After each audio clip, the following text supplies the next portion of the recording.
Bismillahirrahmanirrahim. Assalamualaikum warahmatullahi wabarakatuh. Bismillahirrahmanirrahim.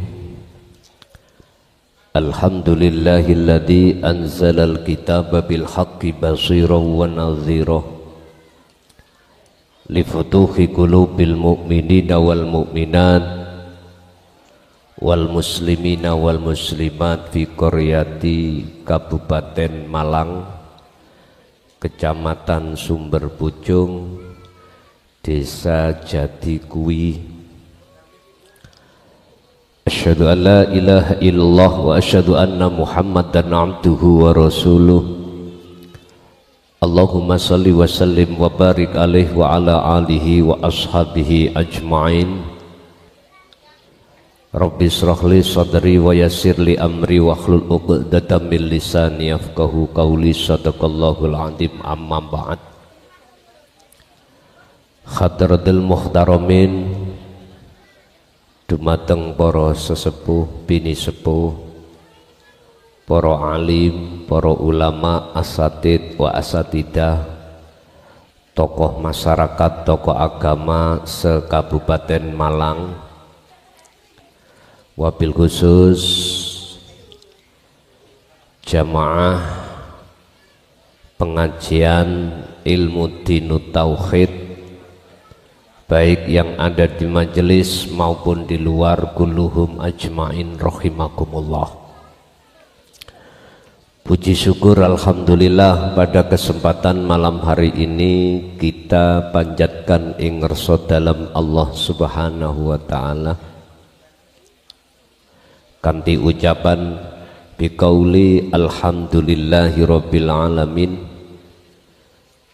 di mana kita pada kesempatan malam hari ini tanggal 5 Januari 2025 kita dipertemukan dalam satu majelis yang ta'lim muta'alim ini, yang barokah ini.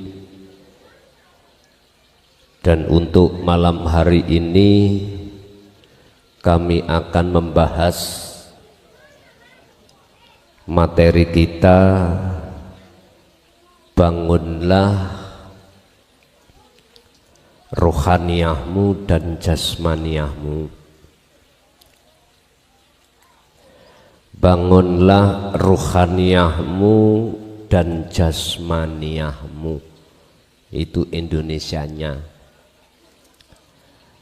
Kalau di dalam kejawen mungkin ada tembang yang memberikan pitutur kita tentang masalah tembang pangkur. Itu isinya di situ.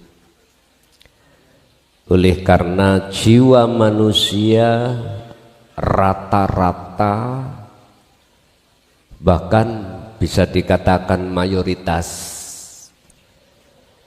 terbelenggu oleh nafsu negatif, disuruh untuk keluar dari jeratan angkara murka. Hal ini juga Allah sampaikan di dalam surah Al-Qasas ayat 77.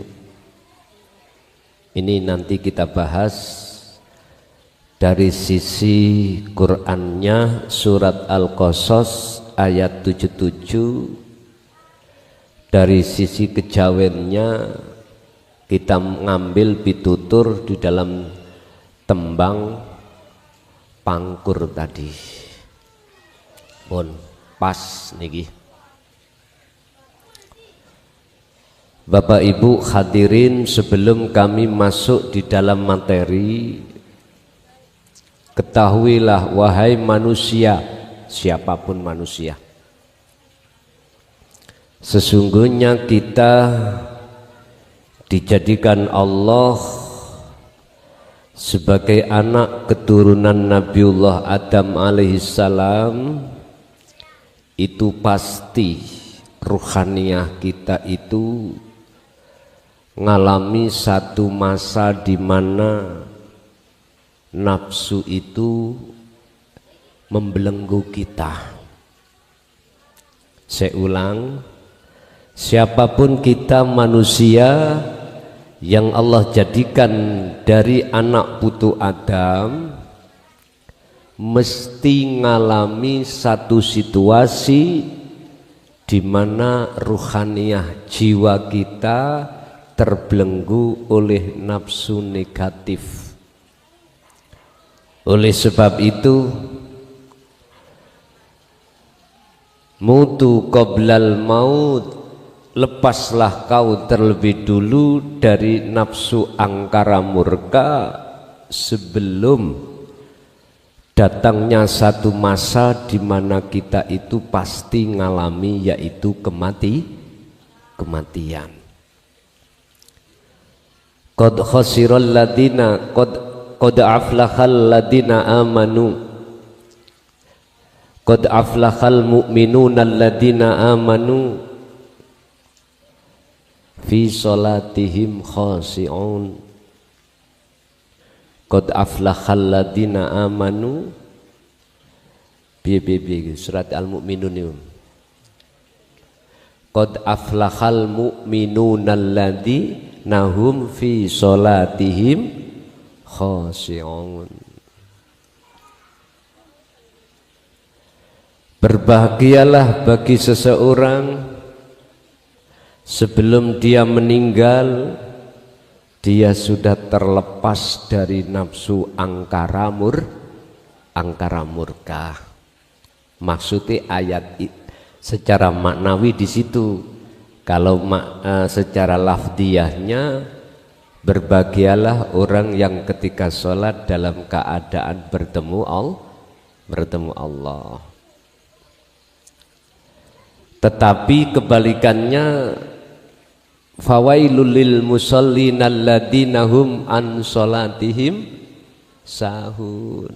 Celakalah bagi orang-orang yang saat di dunia sampai mati dia belum terbebaskan dari nafsu angkara murka, sehingga menurut ayat itu sholatnya selalu lalai pada Tuhannya.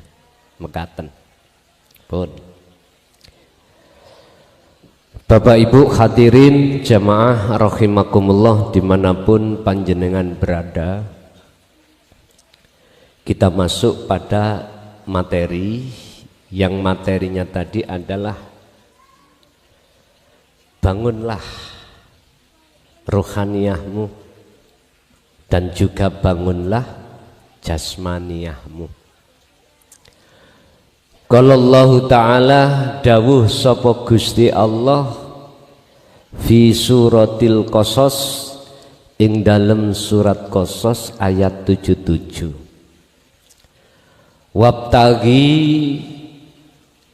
lan do mbanguno sira, wabtagi lan do raihlah sira kamu semuanya, fima ing dalem apa ataka kang nganugrahake ka ing sira sapa Allahu Gusti Allah.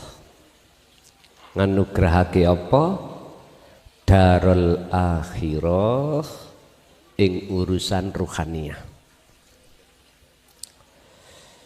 Laksanakanlah dirimu wahai manusia tentang masalah anugerah yang sudah Allah berikan, yang berupa apa? Petunjuk-petunjuk untuk keluar dari angkara hawa nafsu. Darul akhirah itu maksudnya di situ. Bangunlah rohaniyahmu di mata Tuhanmu yang caranya sudah Allah anugerahkan terhadap diri kita. Mana dan bagaimana caranya kita untuk membangun rohaniyah kita, atau bagaimana caranya jiwa kita itu terlepas dari pengaruh nafsu angkara murka. Bapak Ibu, sebelum kami berbicara tentang bagaimana caranya, diakui atau tidak, dalam jiwa setiap manusia itu ada perkara-perkara, sifat-sifat yang ditimbulkan oleh hawa nafsu lewat sifat basariyah,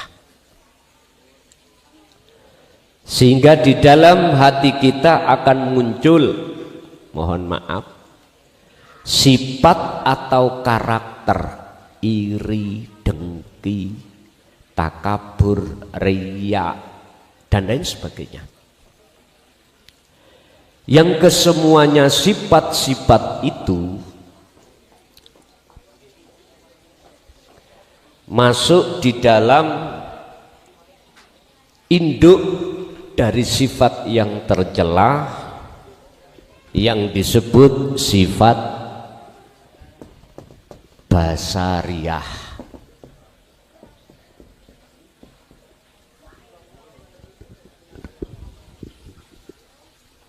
Induknya itu sifat di mana keangkuhan kita sebagai manusia merasa kalau segala hal apapun yang terjadi, hati kita meyakini, merasa sumbernya dari makhluk ini.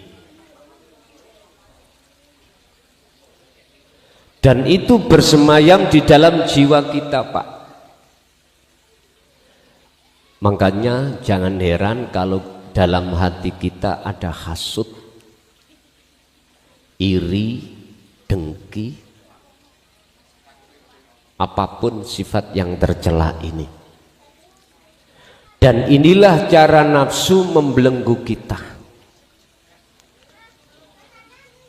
Kalau kita menengok di dalam Al-Quran, visi dan misi manusia, visi dan misi nafsu negatif itu adalah menjadikan jiwa manusia itu bersukaria, bercinta, beriman, berkasih mesra terhadap urip, berkasih mesra terhadap selain urip, maksud kami gitu. Akhirnya kita jauh dari Allah Subhanahu wa Ta'ala dan kita dekat kepada nafsu tersebut. Dan inilah, diakui atau tidak, menggerogoti seluruh jiwa umat manusia, tidak pandang apakah manusia itu alim ilmu Qur'annya, alim ilmu hadisnya, alim ilmu ijma' qiyasnya. Semuanya, Pak. Entah kita punya status, pengaruh, kehormatan atau tidak, nafsu tidak pandang bulu. Dan ini yang terjadi. Ketika saat Allah melihat kondisi jiwa umat manusia yang terkurung di dalam belenggunya hawa nafsu, maka disitulah Allah menurunkan wahyunya. Mohon maaf, saya katakan tembang di dalam tembang pangkur di dalam kejawen, mohon maaf ya, itu saya katakan wahyu. Mohon maaf yang tidak sepaham dengan saya, kami mohon maaf. Saya katakan itu wahyu. Wahyu itu bukan sawah payu loh ya. Wahyu itu pitutur langsung dari Gusti tentang masalah kerohanian. Sebab kalau kami lihat isi daripada tembang itu mengajarkan dan mendidik kita supaya lepas dari belenggunya hawa nafsu. Cuman bahasanya aja bahasa Jawa. Ngeten. Apa Gusti Allah gak paham basa Jawa? Paham pol. Pol pahami. Oleh karena kita fanatik dengan bahasa Arab, terus Gusti Allah paham bahasa Arab tok gitu, ndak, boten. Lebih baik kau berbahasa Jawa tapi paham maksudnya dan diamalkan, daripada kau bahasa Arab tapi ra ngerti karepe. Wis mentok nggih kula ngomong. Ngapunten. Sing gak sepaham, boleh kami diajak diskusi, nggak apa-apa, nggak apa-apa. Pokoknya sifatnya diskusi bukan debat. Diskusi sifatnya kita itu dialog. Mboten napa-napa. Apa dasar saya kok itu wahyu? Nanti bisa kami ungkapkan. Bon. Miturut Quran, berhubung jiwa manusia mayoritas bahkan seluruhnya terkekang, terbelenggu oleh nafsu negatif, maka Allah menurunkan wahyu. Miturut Quran dibuka dalam salah satu ayat, huwaladzi arsala rasulahu bil huda wa dinil haq. Dialah Allah, bukan Allah nama maksud saya, bukan Allah sifat maksud saya, bukan Allah dat maksud saya, tapi ilahukum ilahu wahid, itulah Tuhan yang Maha Esa. Bahasa Jawa disebut urip kang sejati.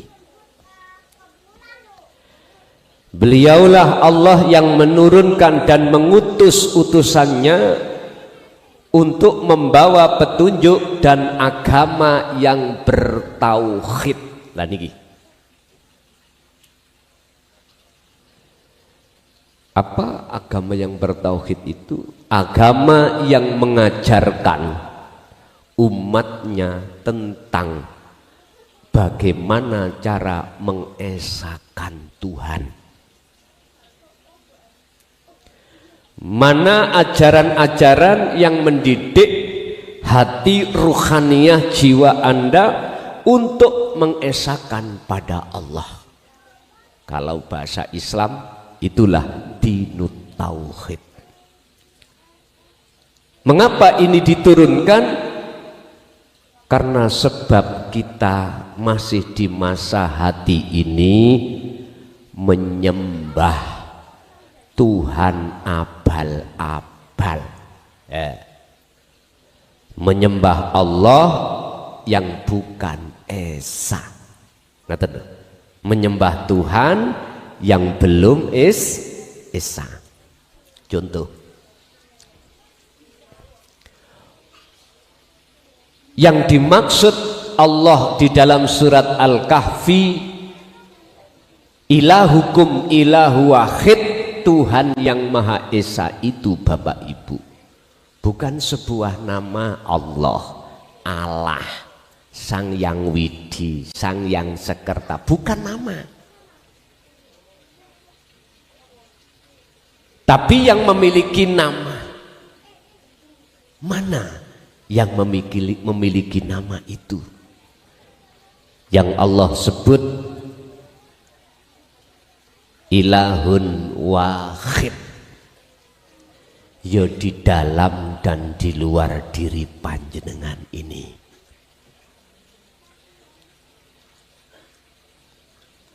Ingat, sepanjang jiwa ini masih dalam belenggunya hawa nafsu, jangan harap jiwa akan bisa sampai pada Tuhan. Jangan harap ruhaniyah sampai itu bisa sampai pada Allah. Enggak bisa. Ingat, selama ruhaniyah Anda ini masih menjadi belenggunya hawa nafsu, sejatinya kita masih menuhankan Tuhan yang ahad. Wis jelas. Otomatis iman kita akan beriman pada Allah sing blontang. Contoh.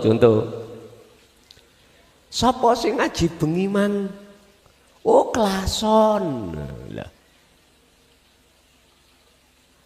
Saya makhluk toh, Pak. Apa saya ada kewenangan untuk bisa memberikan petunjuk terhadap jenengan? Enggak bisa. Jangankan saya, Kanjeng Nabi pun tidak pernah mengakui kalau bisa memberikan petunjuk. Qurannya ada. Innaka la tahdi man ahbabta walakinnallaha yahdi may yasha.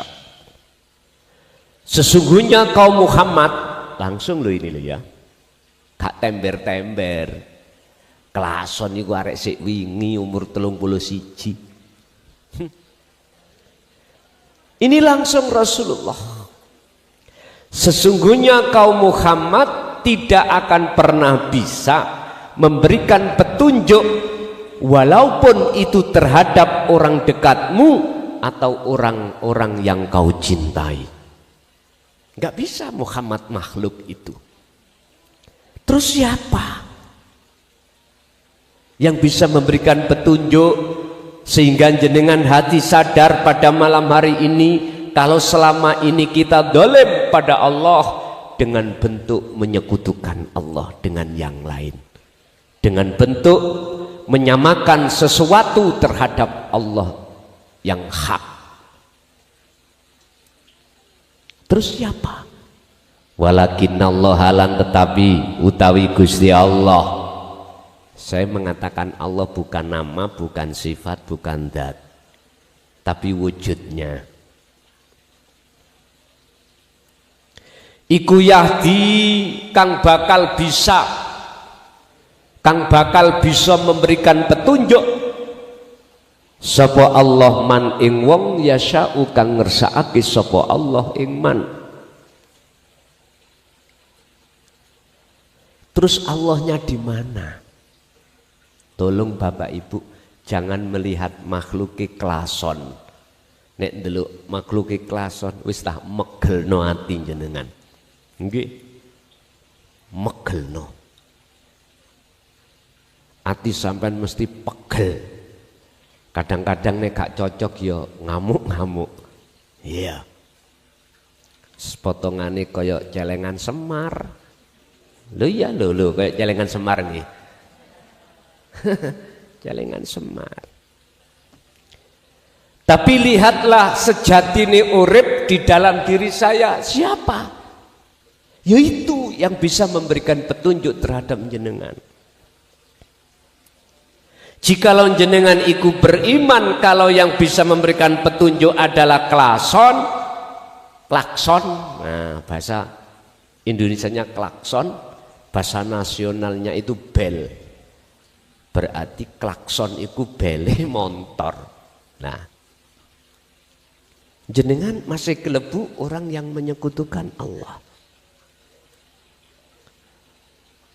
juga terhadap saya. Apabila di dalam hatiku beriman muncul rasa pangrasa yen aku klason yang bisa memberikan petunjuk, berarti saya telah menyamakan terhadap Allah. Berarti inilah klason itu disebut dzil mudil, sesat dan menyesatkan. Saya menyekutukan Allah dengan diri saya. Ini bentuk satu aja masalah ngaji. Belum lagi kita setiap saat dan waktu beriman pada kopi munculnya pahit. Dari mana kopi? Rasa manis dari gula. Padahal Pak, urip kang sejati itu tertebar di mana-mana dan tidak kemana-mana. Inilah kondisi kita. Terus bagaimana caranya kita bisa lepas dari belenggunya nafsu itu sehingga bisa dikatakan kita membangun ruhaniyah, hubungan langsung terhadap Allah? Simple mawon. Kula nek ngaji babakan ilmune tutuk subuh gak mari. Langsung mawon. Piye carane? Ngeten. Fajahidu fi sabilihi. Ngambao dalan sira untuk menuju dan bertemu Allah. Bahasa Jawa, meditasilah kau, bertapalah kau. Dengan cara bertapa itulah Anda akan mencapai satu kesadaran mutlak bahwasanya kita makhluk itu tidak punya wenang hak wujud, nggak punya hak wenang karep, nggak punya hak wenang bisa melakukan ini itu, punya ini itu, nggak bisa. Coba sampean lihat para romo, sesepuh-sesepuh dulu. Ketika saat beliau baik berdiri, duduknya, berbaringnya, selalu hatinya bermeditasi. Apa sih artinya meditasi? Ngenengno ati sangka gebyare dunya. Yakfur bitaghut. Kalau itu sudah terjadi, maka wayu mimbillah, kesadaran mutlak, ke Sidratul Muntaha. Hadis Sidratul Muntaha itu kesadaran mutlak dalam hati sampean bahwasanya apa yang timbul dan muncul dari segala makhluk apapun sumbernya sangka Gusti, bukan sangka makhluk. Tondone ning ati sampean, dalam hati Anda muncul satu rasa kalau semua itu sejatinya urip, sejatinya dari Allah Subhanahu. La haula wala quwata illa billah. Iku hadise Qur'ane wallahu khalaqakum wa ma ta'malun. Wis, meditasi. Kalau bahasa Quran, meditasi adalah khalwat. Cara sangat sederhana, beruzlahlah, berkhalwatlah, bermunajatlah hatimu, baik ketika kau saat berdiri dalam hal berjalan, berdiri dalam hal apapun, duduk dalam hal apapun, berbaring dalam hal apapun untuk munajat. Buka di dalam surah Ali Imran 191, itu munajatnya para sesepuh. alladzina yadhkurunallaha qiyaman wa qu'udan wa ala junubihim. Iki caranya. Anda harus selalu sadar mengingat bahwasanya segala apapun yang terjadi pada diri Anda ketika berdiri, ketika duduk, ketika berbaring, hati jiwa ini selalu menyatakan sumber apapun itu dari keaguannya Allah Subhanahu wa ta'ala. Seperti ini biasanya ahli thariqah itu sambil dilafatkan di hati itu Allah, Allah. Kalau saudara saya di Kejawen, urip, urip, aku urip, aku urip. Niki meditasinya. Simple. Inilah cara untuk jenengan bisa terlepas dari belenggunya nafsu. Sebab barang siapa yang mau melaksanakan meditasi atau bertapa atau uzlah atau berzikir, Allah akan menyalakan nur makrifat di dalam hati Anda. Yang maksud dan tujuannya untuk melepaskan belenggunya nafsu. Istilah bahasa belenggunya nafsu diterangkan Syekh Ibnu Athaillah di dalam kitab Al-Hikam, al-kaunu minal mukawwanat zulmatun ai adamun. Sakliyane urip kang sejati, yang disebut al-kaun, makhluk, itu sifat sejatinya adalah gelap. Barang siapa yang dalam hatinya isinya adalah selain sejatine Allah, maka gelaplah hati itu. Gambare hati akhirnya garwa, anak, dunya brono. Wa zujina linnasi hubbus syahwa minan nisa wal banin wal qanatiril muqantara. Quran niku.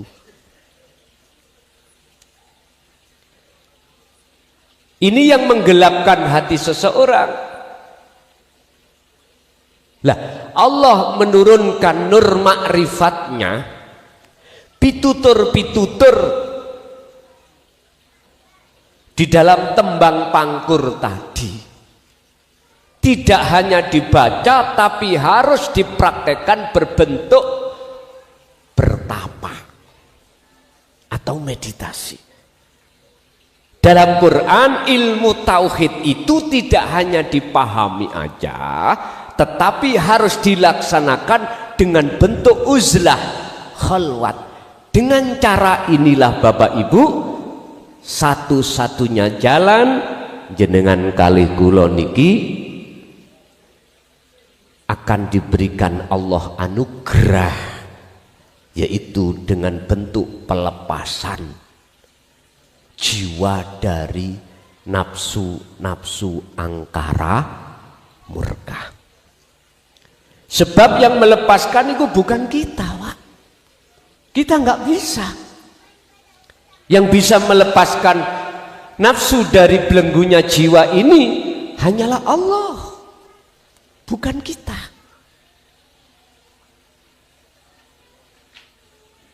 Jiwa itu hanya bisanya manut sam'an wa ta'atan. Berhubung ketika jenengan kali kula alladzina yastami'unal qaula fayattabi'una ahsanahu, ketika mendengarkan wahyu-wahyu itu dan masuk di dalam dada dan dilaksanakanlah, maka anugerah Allah turun berbentuk nur makrifat. Dengan nur makrifat yang menyala itulah kegelapan akan hilang. Ini caranya untuk melepaskan belenggunya hawa nafsu. Otomatis. Inilah yang disebut sebagai menyembah yang benar itu di sini. Wa ma khalaqtul jinna wal insa illa liya'budun. Wa qala aidan wa ma umiru illa liya'budullaha mukhlishina lahuddin. Ini Pak, tidak diperintah Anda semuanya wahai manusia kecuali hanya menyembah kepadanya. Bapak Ibu hadirin, ini cara membangun ruhaniyah. Simpul kata, lakukanlah cara membangun ruhaniyah ini 24 jam dalam satu hari satu malam. Itu kalau saudara saya di dalam ilmu kejawen itu namanya sholat daim. Niki bentuknya bagaimana? Anda harus sering-sering hati muncul kesadaran kalau kita makhluk tidak punya hak wujud, hak berkehendak, hak berperan, dan lain sebagainya. Jenengan nyebut Allah sambil ngoten monggo, nyebut urip monggo, nyebut Allah monggo, nyebut apapun silakan. Itu sebagai pendorong mawon. Inilah yang dimaksud surat Al-Qasas ayat 77 dalam poin pertama, wabtaghi fima ataqallah darul akhirah. Siapa di antara Anda di dunia ini sudah lulus dan sudah melaksanakan tugas pertama ini,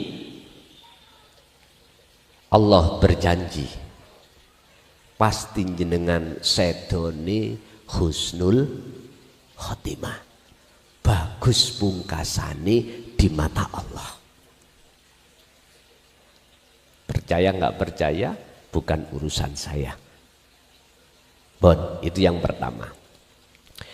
Yang kedua, wala tansa nasibaka minad dunya, wala tansalan ojo nglalekake sira nasibaka ing bagian ira, nyatane bagian minad dunya saking perkara dunya. Ini maksudnya bangun jasmani, Pak. Bangunlah jasmaniah Anda sesuai dengan agama Anda masing-masing. Sebab di setiap agama mesti mengajarkan tentang bagaimana cara yang benar hubungan antara sesama manusia. Kita di dunia ini, Pak, ya butuh makan, butuh minum, ya dah. Kita juga butuh gotong royong, saling membantu satu di antara yang lain. Walaupun beda kepercayaan, beda agama, tetap jangan hilangkan budaya gotong royong, saling bantu membantu. Bangunlah urusan-urusan yang berkenaan di dunia ini sesama manusia. Ini yang kusebut sebagai akhlak istimaiyah. Kalau bahasa Quran, hei menungso, bangunan syariatmu. Ngoten. Kalau yang ruhannya, bangunan hakikatmu. Bapak Ibu, kita membangun tentang masalah minat dunia ini, Bapak Ibu, ya sesuaikan dengan adat yang ada pada diri kita masing-masing. Sebab kata peribahasa, beda panggonan, adate ya beda. Udah sesuaikan dengan adat jenengan. Adat kebudayaan kita orang Jawa bagaimana? Jangan kau tinggalkan. Jangan. Sebab Quran datang ini tidak untuk mengubah kalimat panjenengan dengan ente atau antum, enggak. Tidak mengubah ingsun ikut diubah ana, enggak. Sampean kali kula niki wong Jawa, Pak. Ojo ilang Jawane. Quran datang itu tidak merubah dari adat istiadat kebudayaan kita manusia masing-masing, enggak. Jikalau ada yang mengatakan kalau tidak berkata antum atau ane itu salah, wong ngono kuwi jotosen ae iso. Berarti kan orang ini kan podo karo njajah budaya kita, bahasa kita toh. Wong Kanjeng Nabi tidak begitu kok. Sampeyan lihat ketika saat beliau masuk di kaum namanya kaum Taif, Pak, kaum Taif. Kaum Taif itu kaum mayoritas nolak ajaran Rasulullah. Estu. Apa yang beliau dapatkan dari suku kaum Taif? Kalau sana itu kaum, kalau kita mengatakan suku lah, bangsa.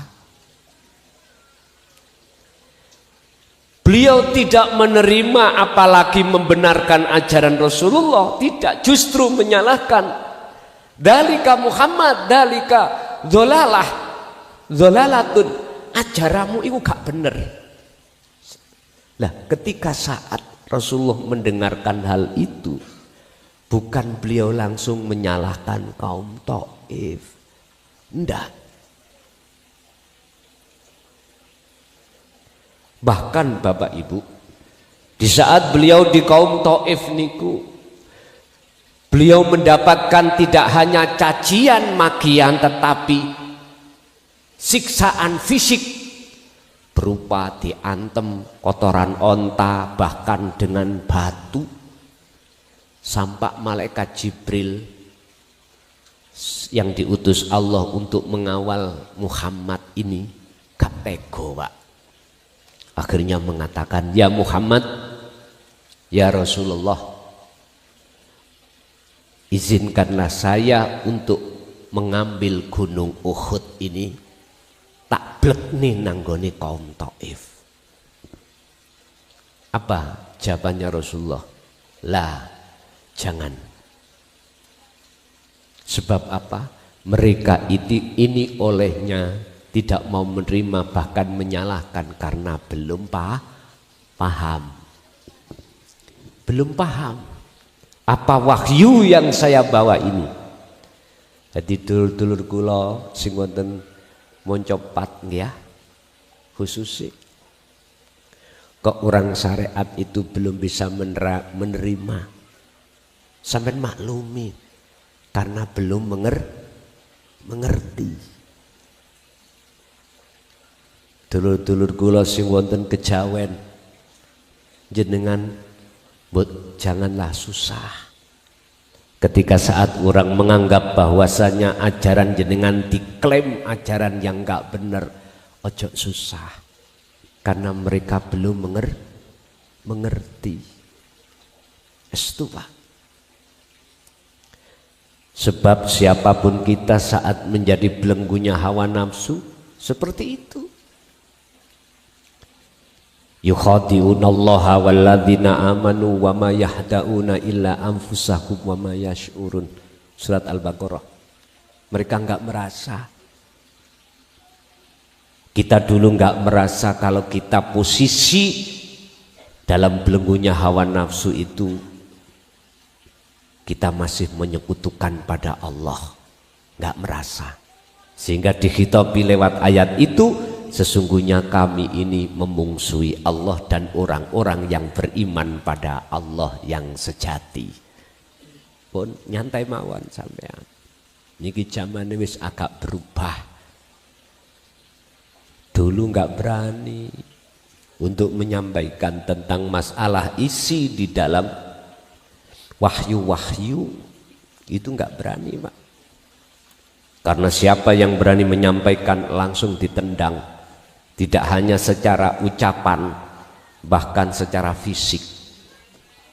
Makanya para romo dulu itu masyayikh nggak berani menyampaikan tentang wahyu sebagai wahyu inti itu. Bapak Ibu, sebagai penguat Anda yang lagi paham tentang pertanyaan apakah Rasulullah dulu juga menyampaikan wahyu inti, wis sampean buka dalam surat Al-Anbiya ayat 25. Ya, dengan cara bahasa beliau sendiri. Kalau di Jawa, mengapa bahasanya dijawakan? Karena orang Jawa ketika saat diqurankan, yo ora mudeng, ora paham, ngoten lho. Akhirnya muncullah sejarah mengapa ada aliran kejawen, padahal sumbernya adalah dari dinut tauhid. Pun. Terus bagaimana cara kita untuk membangun badan ini atau duniawiyah ini? Ya sesuaikan dengan adat lan istiadat jenengan. Sesuaikan dengan poksi sampean kali kula masing-masing di dunia ini.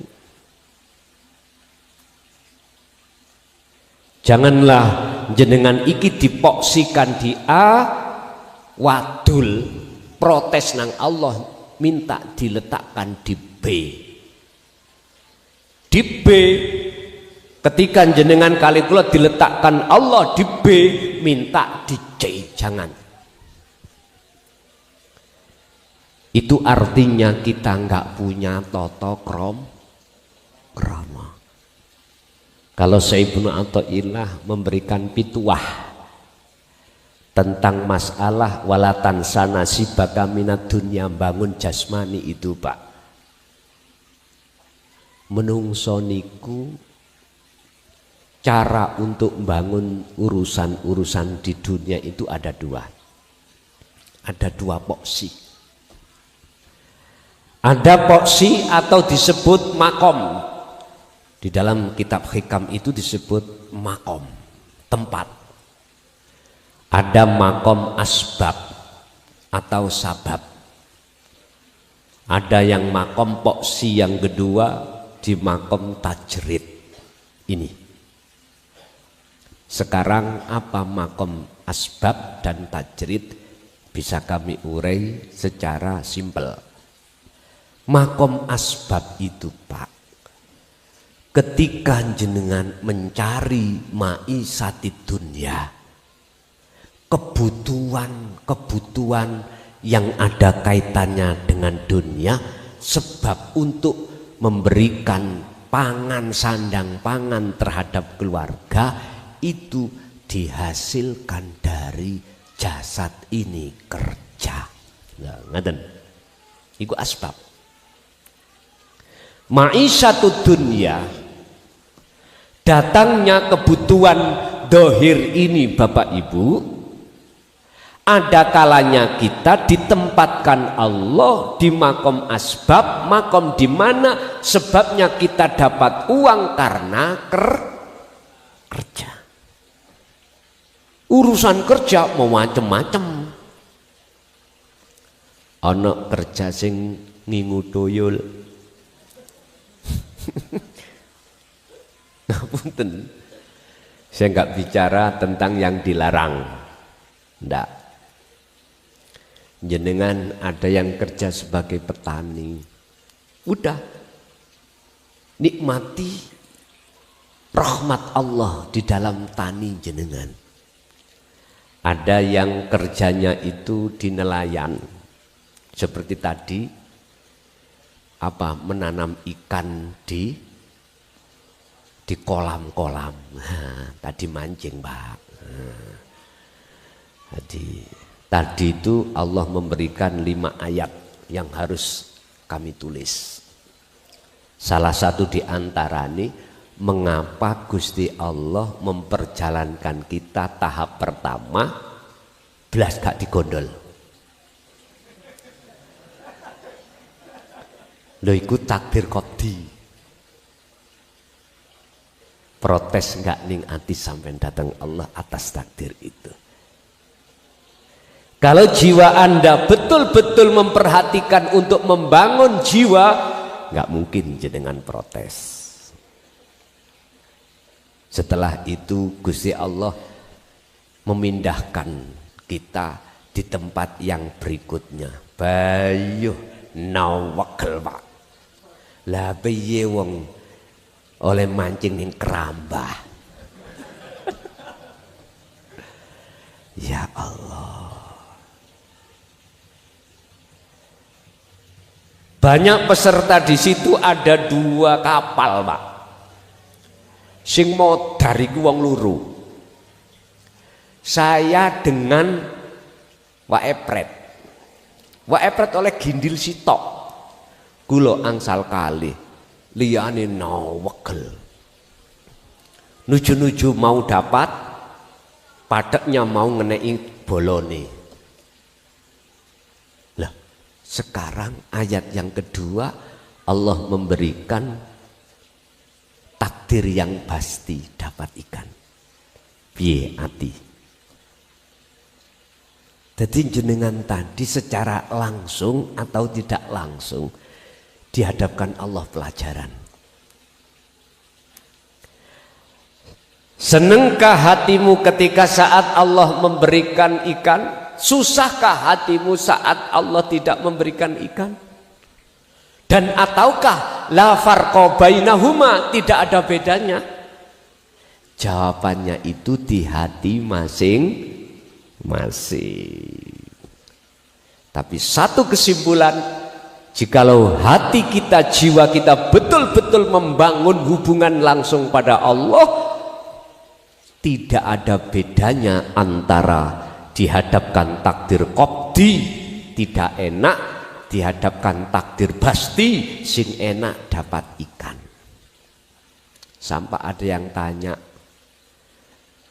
ono sing gawa skorlet ta? Ngerti skorlet?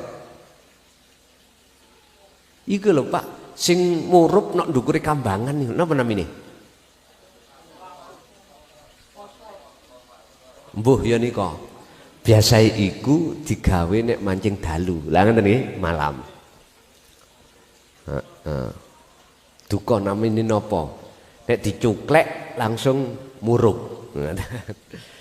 Rasane hatiku mang kok gak ngaji tak tutup nusuk jam 12. Bon. Tapi Allah berbicara lain. Bon. Jenengan jadi penelayan. Ada kalanya kita asbab itu di pasar berdagang atau jualan di rumah atau menjadi jasa, sampai jual jasa, wis manapun silahkan menikmati dan mensyukuri atas anugerah Allah di dunia ini. Jangan pernah sampai kali gula untuk meminta atau pindah dari asbab ke tajrid, jangan. Tanda-tanda orang yang berakhlak hatinya pada Allah ketika di makom asbab ini,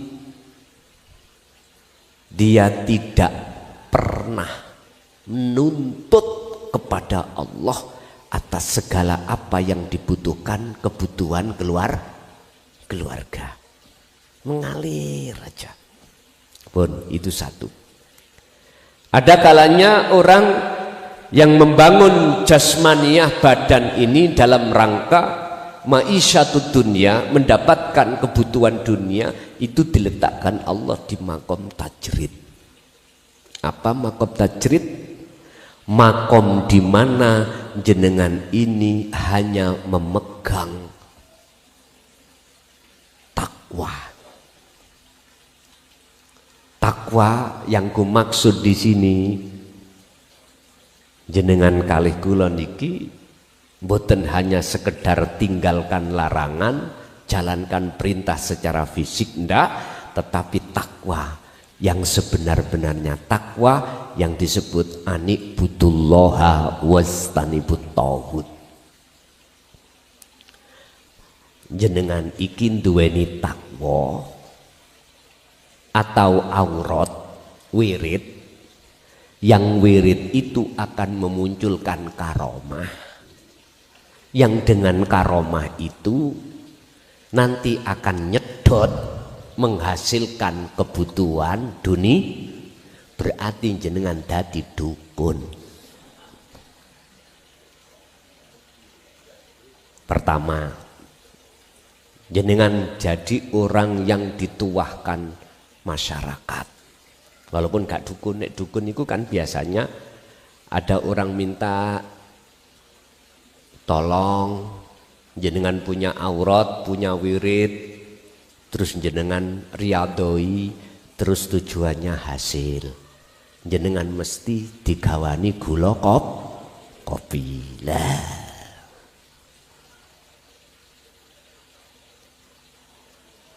Jenengan dimintai tolong seseorang jualan rumah gak payu-payu, terus jenengan riyadhoi, akhirnya payu lah.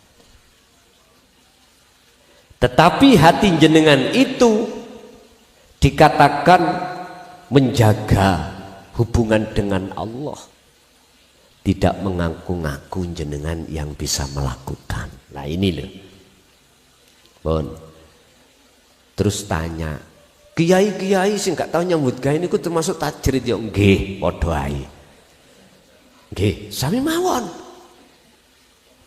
Ora tahu kerja, tapi dia nyekel duit lah, rono ngaji, rene ngaji, mulai diamplopi. Tapi ono macam loro lho kiai iku. Ono kiai sing jualan ilmu, ono kiai sing gak jualan ilmu.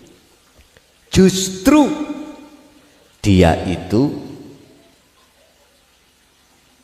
memandang bahwasanya segala hal apapun yang beliau sampaikan itu tidak bersumber dari dirinya, tapi bersumber dari Allah Subhanahu wa ta'ala. Tondone ya napa? Disangoni gak disangoni iku ning ati gak medongkol. Wis, kita termasuk di mana? Sing medongkol apa ndak? Pulang panitiane lali ta ya apa? Ngoten. Nggih. Lho pernah lho Pak, saya itu keliru amplop. Nggih. Amplop tukang qiraat dikekno kula. Amplop panitia sing kula diwenehno tukang kori. Ngoten niku teng dalan kula dibel. Gus ngapunten, amplope keliru.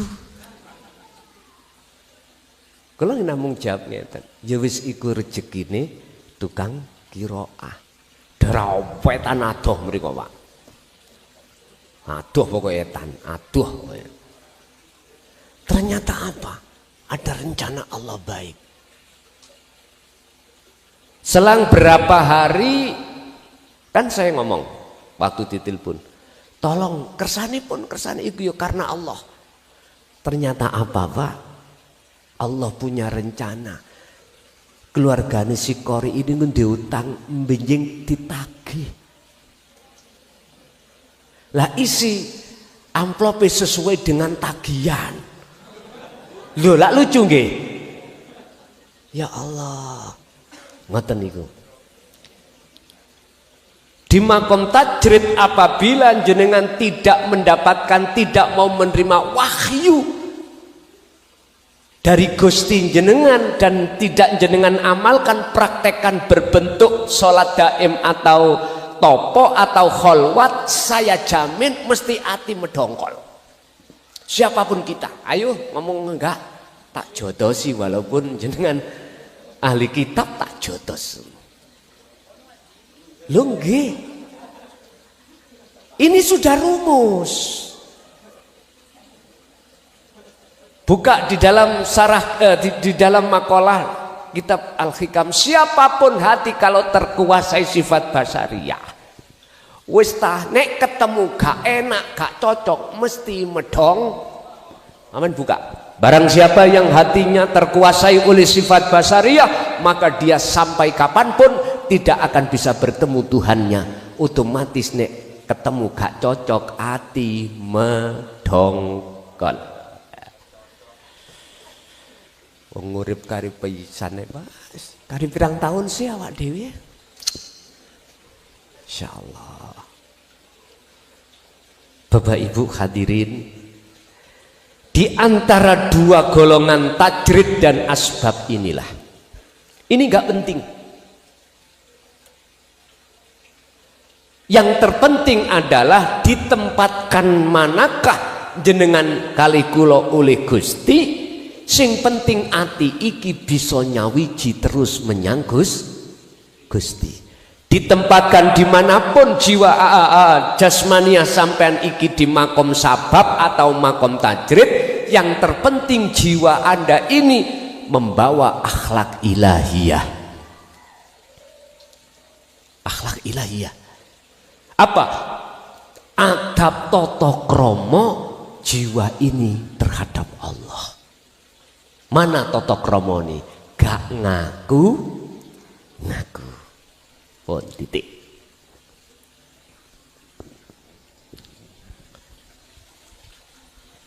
Wa aksin lan agawe bagus sira kama aksana kaya oleh agawe bagus sapa Allahu Gusti Allah ilaika maring sira. Berbuat baguslah kau pada sesama seperti halnya Allah berbuat bagus pada dirimu. Pak, kita nggak akan pernah bisa Pak berbuat bagus terhadap sesama jikalau jiwa kita belum kenal Allah. Nggak bisa. Mesti kita egois. Jikalau kita disakiti, mesti kita harus balik nyakiti. Jikalau kita itu tidak disapa, pasti kita tidak akan menyapa. Jikalau dia tidak bowoh, ketika kita diundang ya tidak bowoh. Itulah manusia. Pun niku kesimpulan pun. Wis gak bisa jenengan bantah. Tapi jikalau hati jiwa jenengan ini ada hubungan Allah langsung tiap saat dan waktu. Alladzina yadhkurunallaha qiyaman wa qu'udan, baik keadaan berdiri atau duduk, wa ala junubihim, keadaan jenengan berbaring, hati sampean selalu koneksi kepada Allah, maka bisa menjalankan ayat ini tadi. Wa aksin kama aksanallahu. Bisa Pak. Inilah yang kita sebut sebagai hati yang sudah berbudi luhur. Untuk menjadi hati yang berbudi luhur, tolong camkanlah tembang. Apa mau? Pangkur. Satu lagu untuk tembang pangkur. Saged nyuwun sewu, tolong nggih, ngapunten Kang Kuwatah nggih, nek kula niki nyuwun lagune nggih, monggo Pak. pupuh pangkur kapethik saking Serat Wedhatama. Anggitanipun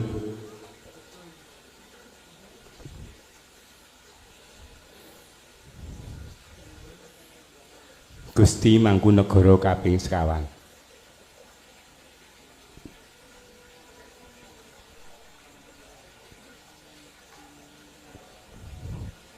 Mingkar mingkur ing angkara akarana karenan mardi siwi sinawung resmining kidung sinuba sinukarta breh kertarta pakartining ngelmu luhung kang tumrap neng tanah Jawa agama ageming aji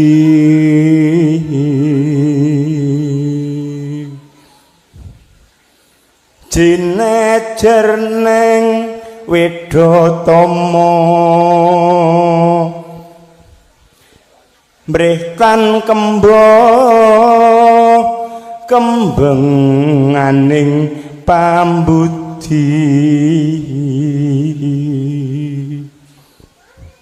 mongko nadyan tuwa pikun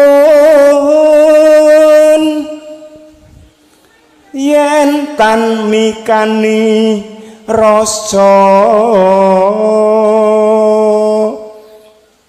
yakti sepi asepo lir sepah samun samangsane pakumpulan gonyak ganyuk ngleling semi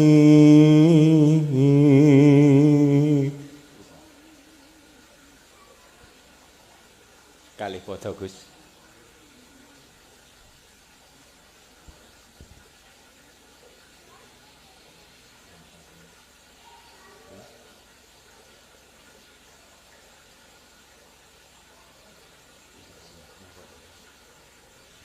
Marmo ing sabisa-bisa bebasane muriya tias basuki puruita kang patut lan traping angganira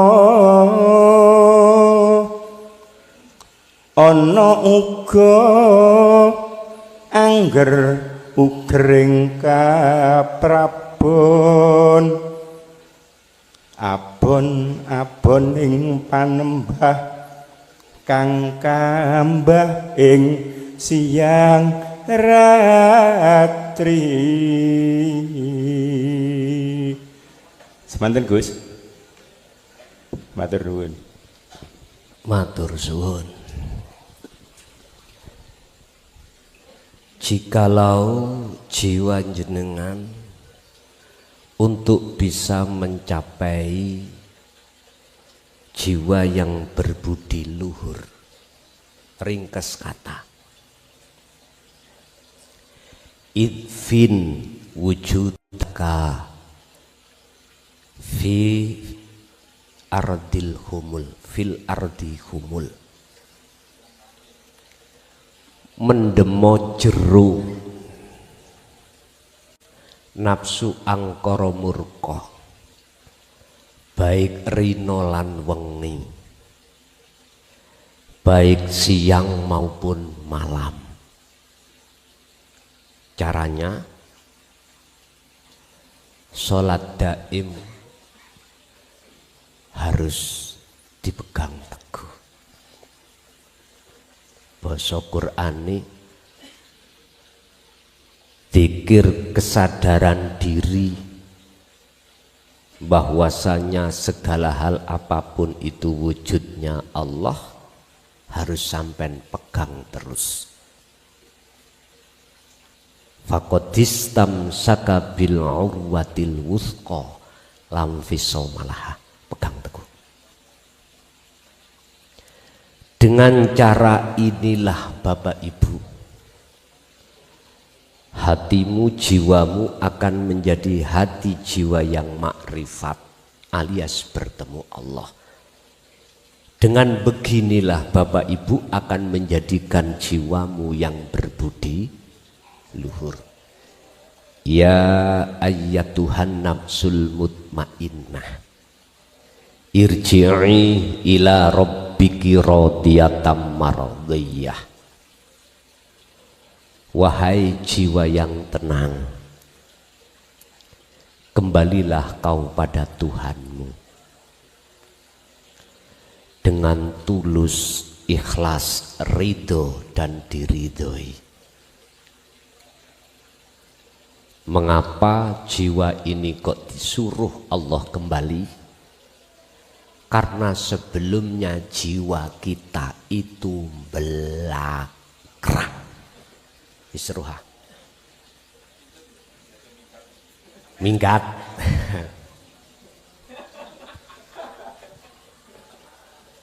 Mencelok nang nyun sewu. Wis bos moh Sri wis ganti. Balak balik Mak Sri ya. Mencelok nang ngene makhluk-makhluk. Akhirnya Allah mengatakan irji baliyo siro, baliyo. Kok andai kata jiwa itu enggak belakrak, enggak mungkin dipanggil. Andai kata jiwa itu di dalam, mohon maaf, urip kang sejati, enggak mungkin dipanggil. Olehnya Allah memanggil, menyuruh, itu sebab jiwa kita kegondol kucing garong. Itu loh persoalannya. Jiwa, jikalau kau betul-betul mau kembali kepadaku, disebut mutmainnah itu loh Pak, jiwa yang damai. Fadkhuli fi ibadi wadkhuli jannati, kau akan kumasukkan golongan hambaku, yaitu golongan yang kurahmati. Tondoni golongan sing dirahmati Pak, surat Yunus ayat 62-63 yang disebut aulia atau piro-piro kekasih Allah. Tenang, sehingga ayatnya la khaufun alaihim walahum yahzanun, jenengan gak gampang monting Pak tatkala kita dihadapkan takdir sing rapenak seperti mancing gak oleh. Loh, iki pelajaran langsung loh tadi. Niki nek sampai dadi Nabi Musa mesti ngamuk-ngamuk. Nek Nabi Khidir mboten. Kan pernah sejarah Nabi Musa disuruh Gusti Allah berguru nang Nabi Khidir. Sebab Nabi Musa orang ngerti ngelmu kejawen, dikongkon ngaji ngelmu kejawen kono protes Arab kono. Sing fanatik ambek bacaan Arab protes. Wis cekak protes ngene lho. Nabi Musa dulu iku kekandelen ngelmu syariat, disuruh Gusti Allah ngaji ilmu hakikat, ilmu tuwek. Ngaji nang Khidir. Akhirnya ngoleki Nabi Khidir, Pak. Ketemune mboten sedina rong dina, Pak. Wulanan bahkan tahunan. Tapi ketika saat bertemu, bagaimana dawuhe Nabi Khidir, Musa, kalau toh kamu ingin belajar ilmu sejati, ilmu tauhid, tolong rasa dadi nabi, rasa ngalim, rasa sugih, rasa rumangsa duwe jabatan, delen sik. Letakkan dulu. Ojo digondoleni ngatimu. Ngoten niku. Sebab jikalau nanti pelajaran yang kusampaikan kamu masih fanatik dengan ilmu dohir, nggak bisa masuk. Wah, belum tentu. Dicoba mawon, temenan Pak. Dihadapkanlah satu kejadian di mana beliau Nabi Khidir membunuh anak kecil. Ono arek cilik dicekel howok, ditekek gulute, mate. Anak kecil belum balik. Berhubung Nabi Musa iku kandel ilmu dohiri, protes Pak, mboten saged nrimo. Lho nggih, alias hati kita medongkol, sebab kita anggap gak cocok. Ngoten. Akhirnya ditegur, Musa, benar ya kamu memprotes. Udah bisa Nabi Musa, jangan aku kau jadikan sebagai guru akhiratmu, jangan. Akhirnya Nabi Musa, tetap jangan pisahkan saya dengan jenengan, tetap izinkanlah saya untuk berguru. Oke, tak kasih kesempatan lagi. Akhirnya dikasih kesempatan, dikasih pelajaran lagi, menyuruh orang numpak perahu tadi. Nah, tadi numpak perahu tuh Pak. Kalau takoki jero taga, wah paling enggak 4 meter. Waduh, aku tak nggo sarung wis. Bek-beke wong kapale dimuati orang 5. Nek ana kejelungupe sarungku langsung tak gawe pelampung. Ya sini sok ngelangi. Ketika saat diantar oleh yang punya perahu, mohon maaf, Nabi Khidir itu melubangi perahu itu. Akhirnya airnya naik, masuk di dalam perahu. Saat itu juga seketika Nabi Musa protes. Karena ilmu syariat masih di bawah. Protes karena nggak cocok. Ya Khidir, mengapa panjenengan ini kok melubangi kapal? Nanti kan kita tenggelam. Kita sudah diantar, kita harus matur suwun diantar, kok malah yang memiliki kapal ini kapalnya kau lubangi. Ya protes mana tau? Protes. Iki takdir kopdi gak enak, minangka mancing ora oleh. Wis ora oleh nyantol, wis susah bulet pisan. Misale laksana seperti itu. Pun ketika protes ditegur, ya Musa, sudah kita tidak bisa meneruskan. Kau belajar ilmu tuwek, ilmu sejati pada diri saya. Pisah saja. Akhirnya Nabi Musa memohon 1 kali kejadian, 1 kali lagi kesempatan. Saya tidak akan protes. Akhirnya apa Pak? Beliau berdua masuk di dalam satu kaum. Karena Nabi Musa merasa dirinya orang hebat. Nabi lho Pak, merasa dadi nabi, wong mulya.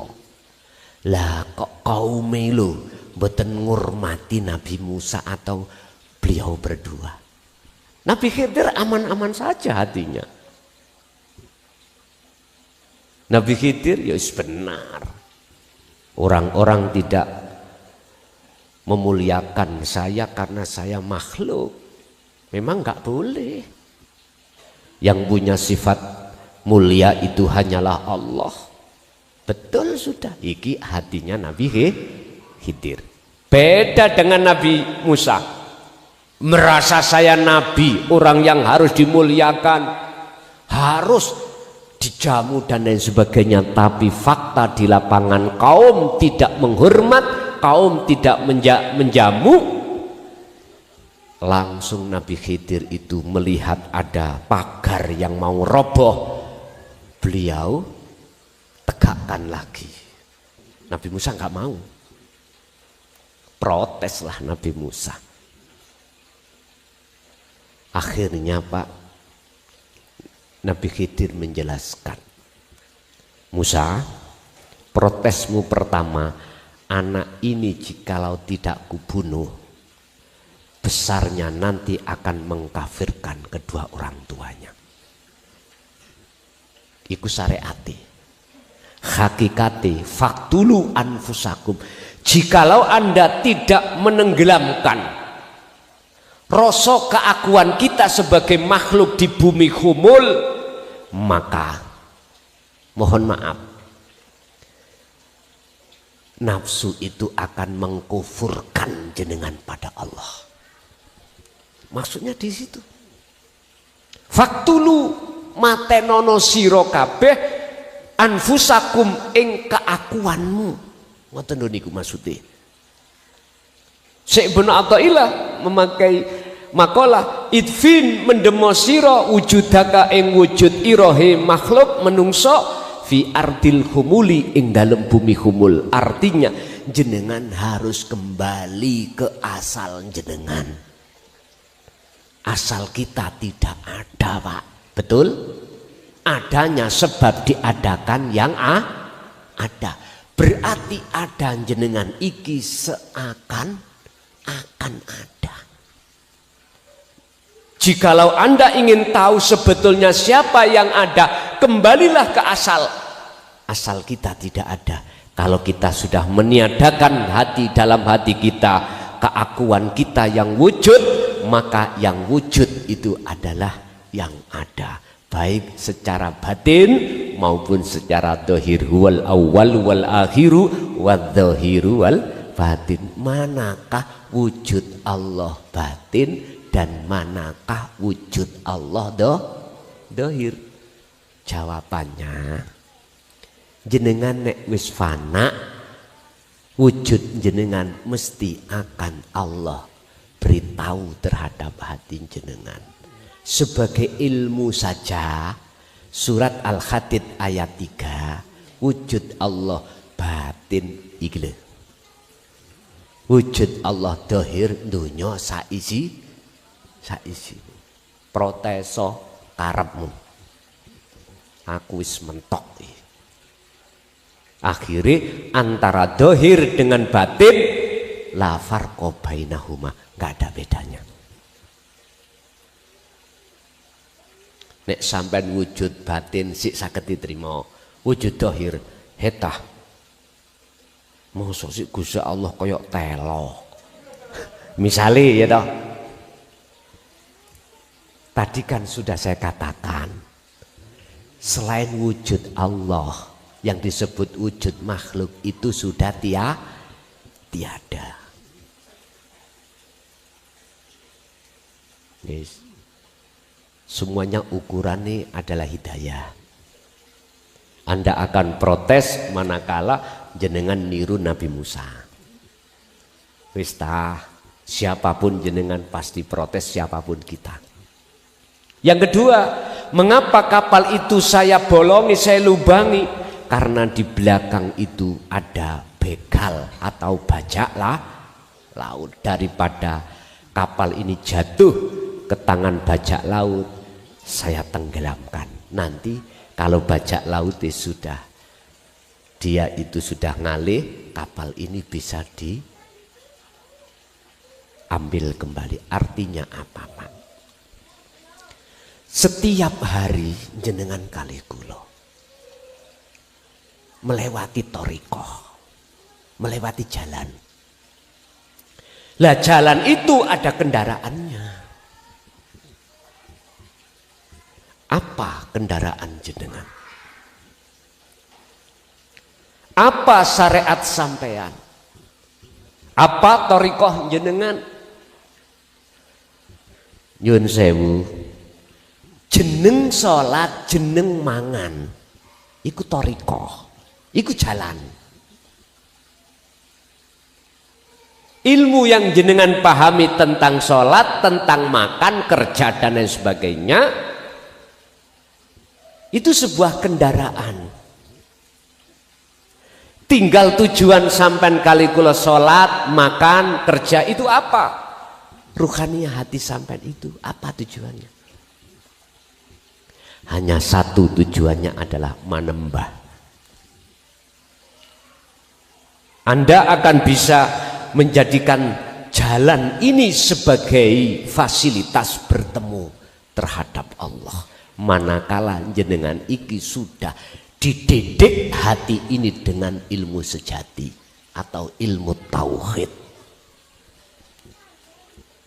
Kalau tidak, saya jamin tidak bisa. Perlu pembuktian? Silahkan. Bagi siapapun kita, jikalau belum mengerti tentang masalah, maksud isi daripada tembang pangkur, mohon maaf, dan belum melaksanakan meditasi, udahlah, mohon maaf, tak contohnya saya sendiri. Bagus kaya apa dohirku bentino ahli ibadah, tetep ati iki kesangsang kegondol kucing garong. Wis. Potret hatiku yang seperti ini walaupun disebut sebagai ahli ilmu, ahli ibadah, nafsu atau iblis itu nggak akan pernah takut. Iblis itu hanya takut kepada hamba yang hatinya selalu koneksi dengan Tuhannya. Ini loh, tidak melihat fisiknya bagaimana, enggak. Adakah ayat yang mendasari itu? Ada. Al-Hijr ayat 40. Inilah hamba yang ditakuti oleh iblis. Illa ibadaka minhumul mukhlasin. Hamba yang paling kutakuti ya Allah, kata iblis. Hamba yang tidak bisa kami belenggu ya Allah, kata iblis. Hamba yang tidak bisa kujerumuskan ya Allah adalah hamba yang jiwanya kau pilih. Siapa jiwa yang dipilih? Jiwa yang selalu teringat pada Allah Subhanahu wa ta'ala. Ini Pak, percaya nggak percaya sak kerso. Bapak Ibu, monggo kita ngen-ngen umur sisa kita tinggal berapa. Kita ngen-ngen. Janganlah terjadi getuning buri, kecewa di belakang. Jangan sampai itu terjadi. Artinya apa? Wa anibu ila rabbikum wa aslimu lahu. Lekaslah. Kembalilah kau pada Tuhan. Dengan cara di depan tadi, simple. Belajaro ati sadar yen sak temeni kabeh perkara iku sumbere sangka Gusti Allah pun iku mawon. Fadkhuli fi ibadi wadkhuli jannati. Jikalau kau betul-betul melaksanakan hal seperti itu, maka kau tak masukkan di dalam golongan hambaku, hamba yang kupilih, hamba yang kurahmati. Ini Pak. Jadi iblis iku takut pada orang seperti ini walaupun jasate ketoke ra tau salat. Wis menisan aku ngomong.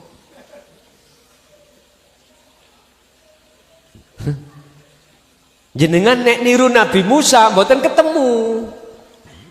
Mboten ketemu. Temen mboten ketemu. Sebab ilmu syariat iku kanggo ndidik jasmani perilaku, ilmu hakikat, ilmu tuwek, ilmu tauhid kanggo ndidik untuk ndidik rohaniah kita biar berakhlak, mengenal dan bertemu Allah. Beda.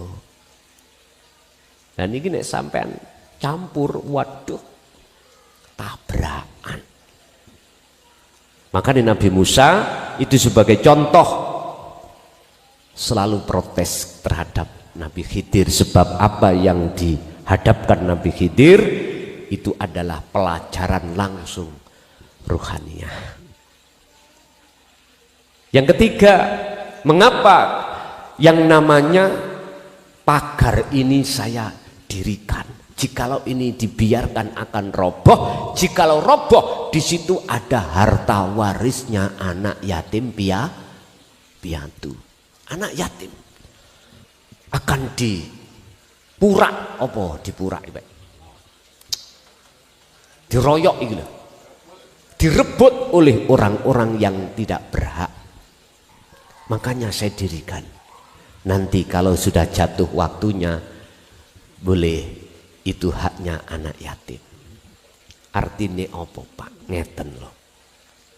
Disebut anak yatim itu anak sing susah. Tidak punya bapak, juga tidak punya emak, bapak ibu. Susah. Anak yatim.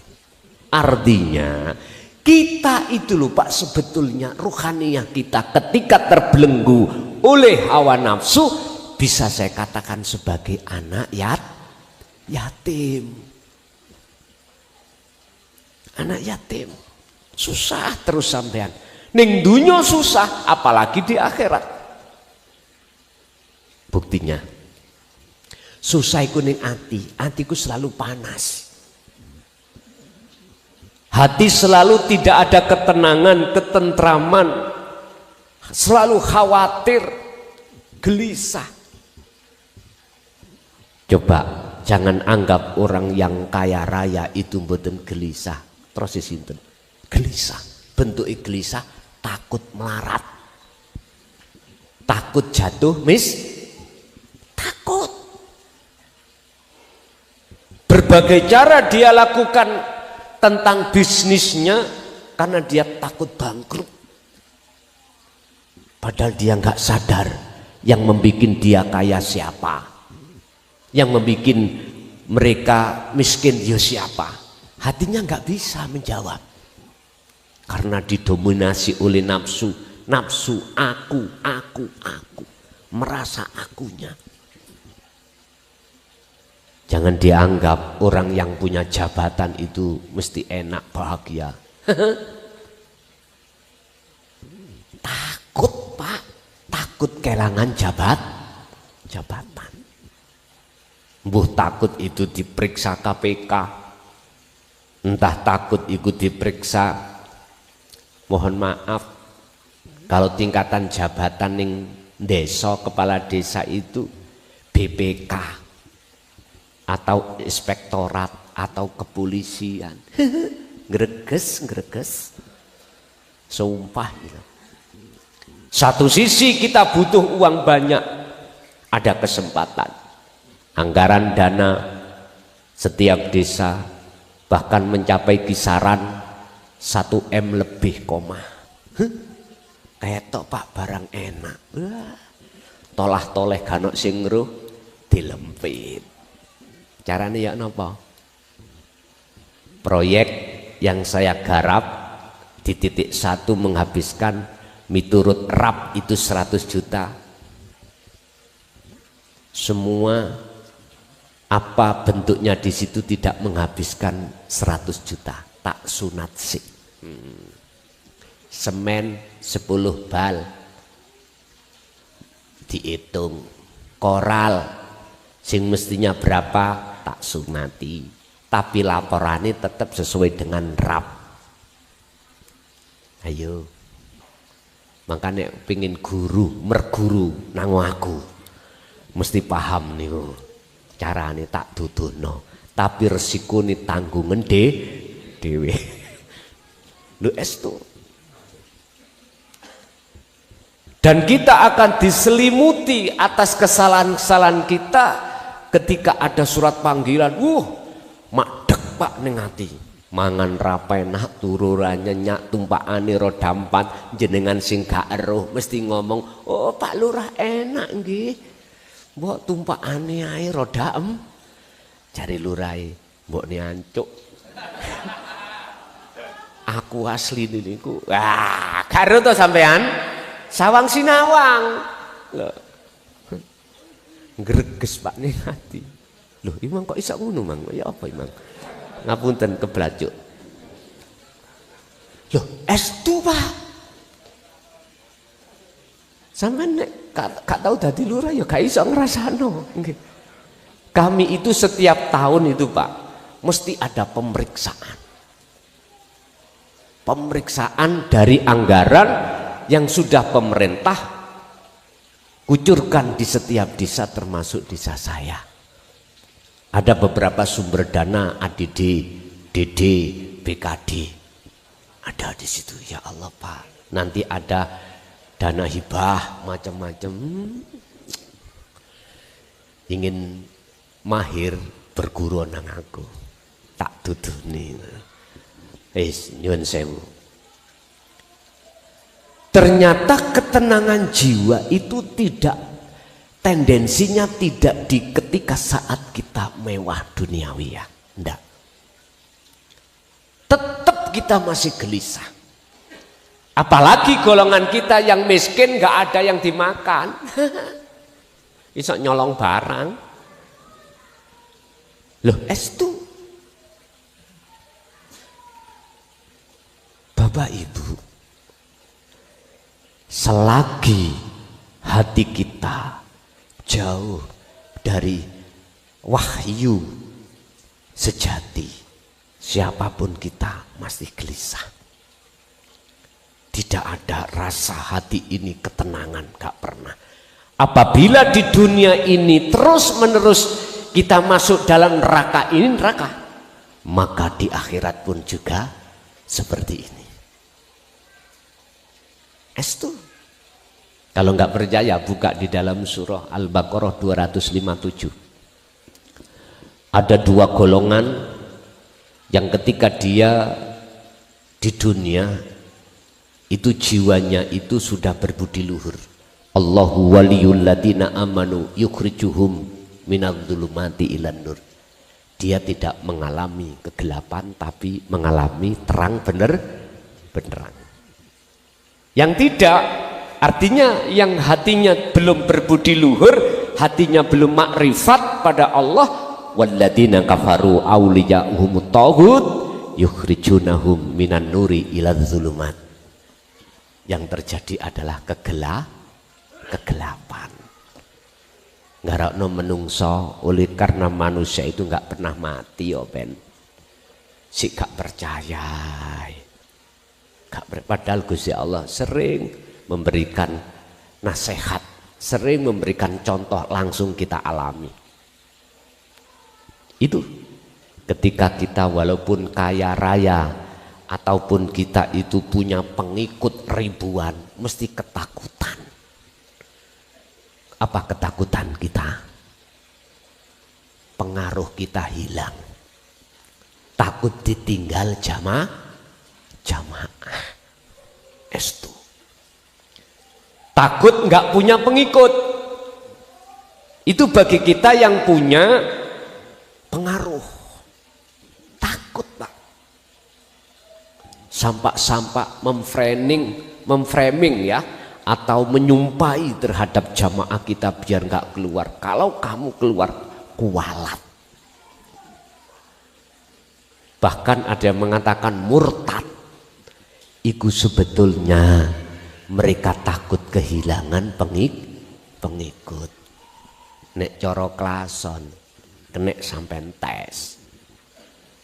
Carane gampang. Ojo diweni panggung aku, ojo diundang. Temen ojo diundang.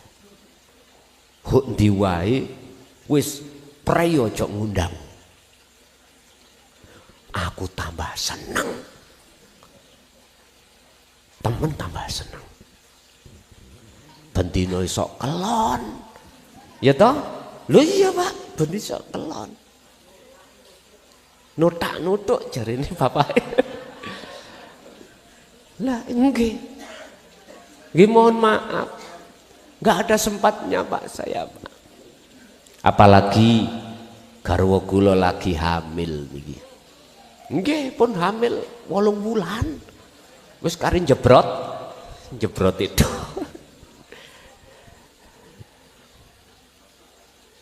Nggih ngapunten. Kenek dites.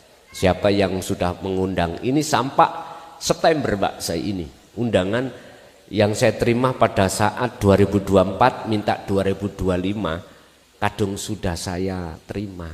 Insya Allah September itu tanggal 5 hallnya Mbah Hayi. Malang sini juga dengan ini Baitul Mukhlasin. Niku nggih masyayikh kula waktu tahun 80 dulu. Nggih ngapunten ingkang kathah. Kula nggih banyak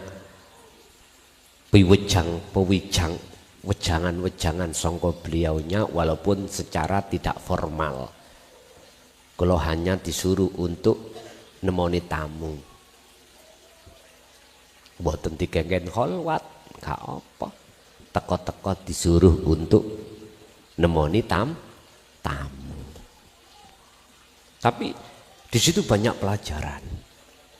Bagi saya loh banyak pelajaran. Lah Nabi Musa tadi tidak menjadi pelajaran apa yang Nabi Khidir sampaikan tadi. Kalau sudah waktunya harta yang berharga ini nanti akan dikeluarkan dan jenengan yang berhak untuk menerima. Apa yang dimaksud harta benda yang berharga ini Pak? Itulah dinut tauhid. Niki Pak. Niki yang dimaksud harta warisane anak yatim itu di situ. Sehingga ketika dinut tauhid ilmu sejati itu Anda hati sudah waktunya menerima yastami'unal qaula jenengan iku beriman. Oh iya. Sadar dalam hati sampean iki sadar. Tak ngen-ngen umurku sisane ya kari didik walaupun gak roh kapan matine. Terus parane jiwaku kemana nanti? Kesasar opo ndak? Loh, di situ loh Pak. Fayat tabiuna aksanahu. Kemudian jenengan ini mengikuti apa petunjuk di dalam ajaran ilmu sejati itu tadi.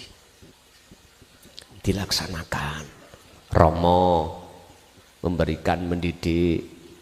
Gini caranya kholwat, gini caranya uzlah, gini caranya meditasi bertapa. Jenengan lakukan. Lah, berarti ini jenengan terima sudah. Wis waktune harta anak yatim iku diterima oleh yang berhak. Mohon maaf, berkenaan dengan harta warisan ini belum muncul secara tertulis. Selama ini hanya dibaca saja. Artinya saya nggak pernah menulis, nggak pernah. Hanya ngaji awang-awangan seperti ini. Jari wong Jawa ngaji rungon. Lah, berkenaan dengan tahun 2025 ini tugas kami yang terberat selama ini disuruh untuk menulis. Akhirnya di situ ada 2 macam kitab tentang ilmu awal dan ilmu akhir. Ilmu awal ini untuk seluruh umat manusia yang hatinya sadar sebagai pemula. Yang kedua, ilmu akhir ini hanya khusus diberikan mereka yang hatinya sudah ada hubungan dengan Allah, baru bisa nerima. Kalau kitab akhir langsung diberikan terhadap golongan yang awal, belum bisa.